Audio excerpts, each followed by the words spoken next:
Dans la vidéo précédente, on a vu quelque chose d'assez fou quand même. On a découvert que derrière ce qu'on appelle souvent la volonté, et dans ce qui nous intéresse ici, la volonté liée à notre comportement alimentaire, il existe en réalité un système biologique de survie qui travaille constamment en arrière-plan. On a parlé de l'hypothalamus, cette petite structure minuscule au centre du cerveau qui surveille littéralement ce qui se passe dans notre organisme comme une véritable tour de contrôle biologique ultra sophistiquée. Et aujourd'hui, une question essentielle se pose. Qu'est-ce que le corps fait exactement avec toute cette énergie que nous mangeons? Les glucides, les lipides, les protéines, l'insuline, les calories, le stockage, le brûlage de graisse, les choses qu'on entend partout et tout le temps dès qu'il est question de perte de poids. Et honnêtement, à force d'essayer de comprendre, beaucoup de personnes finissent simplement par décrocher. On finit par se dire, bon, j'abandonne, de toute façon, je ne comprends rien à tout cela. Et parfois même, on finit par accepter son surpoids à défaut de réussir à le maîtriser.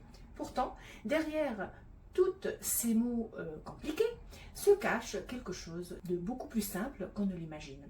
Aujourd'hui, en toute modestie, je vais essayer de vous montrer ce qui se passe réellement dans notre corps après un repas.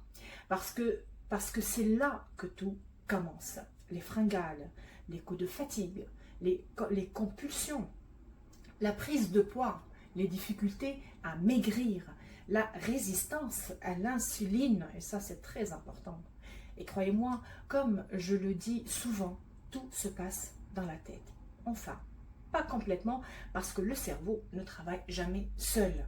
Il communique constamment avec le reste du corps.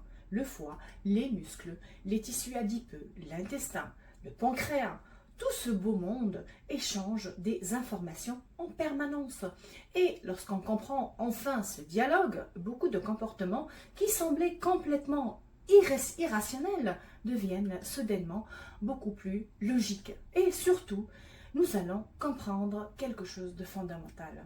Votre corps ne gaspille presque jamais d'énergie.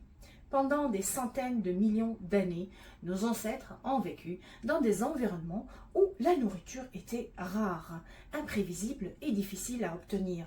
Il fallait chasser, cueillir, marcher, parfois même jeûner involontairement pendant plusieurs jours. Aujourd'hui, il suffit d'ouvrir le réfrigérateur ou un placard ou même une application sur son cellulaire. Mais notre cerveau, lui, n'a pas changé aussi vite que notre environnement. Lui, il pense toujours survie, toujours. Quand l'énergie arrive en abondance, il ne se dit pas « génial, on est au 21e siècle ». Non, il se dit « profitons-en, on ne sait jamais ce qui nous attend demain ». Et c'est probablement là que se cache l'une des plus grandes difficultés modernes autour du poids. Alors, regardons ce qui se passe concrètement dans l'organisme après un repas. Lorsque vous mangez une pizza, un steak, un croissant ou un plat de pâtes, votre corps ne voit pas un repas. Il voit des molécules qu'il va démonter, trier, transformer, utiliser ou stocker.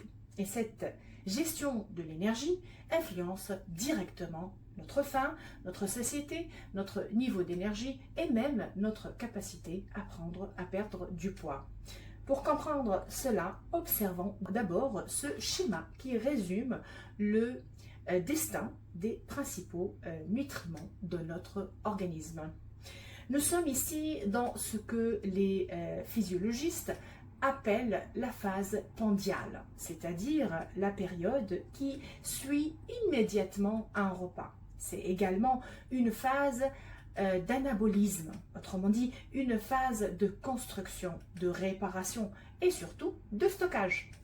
Pendant la digestion, les aliments sont progressivement décomposés en nutriments plus simples qui vont passer dans le sang. Les glucides deviennent principalement du glucose les protéines deviennent des acides aminés, les lipides deviennent des acides gras. À partir de ce moment-là, l'organisme doit prendre une décision importante. Qu'est-ce qu'on utilise immédiatement? Qu'est-ce qu'on stocke pour plus tard? Et qu'est-ce qu'on transforme pour répondre aux besoins futurs? Une partie des glucoses circule immédiatement dans le sang et alimente les cellules de l'organisme, notamment les neurones du cerveau qui consomment énormément d'énergie. Une autre partie est transformée en glycogène et stockée dans le foie et le muscle. On peut voir le glycogène, qui bien sûr vient de tout ce qui est glucides, donc aliments sucrés, comme une batterie de secours facilement accessible lorsque les besoins augmentent. Et là, il y a une information capitale à reconnaître. Cette capacité de stockage est limitée. On n'a pas beaucoup d'espace pour stocker le glucose. Et on le stocke dans deux places, le foie et les muscles, qui ne peuvent pas accumuler du glucogène à l'infini.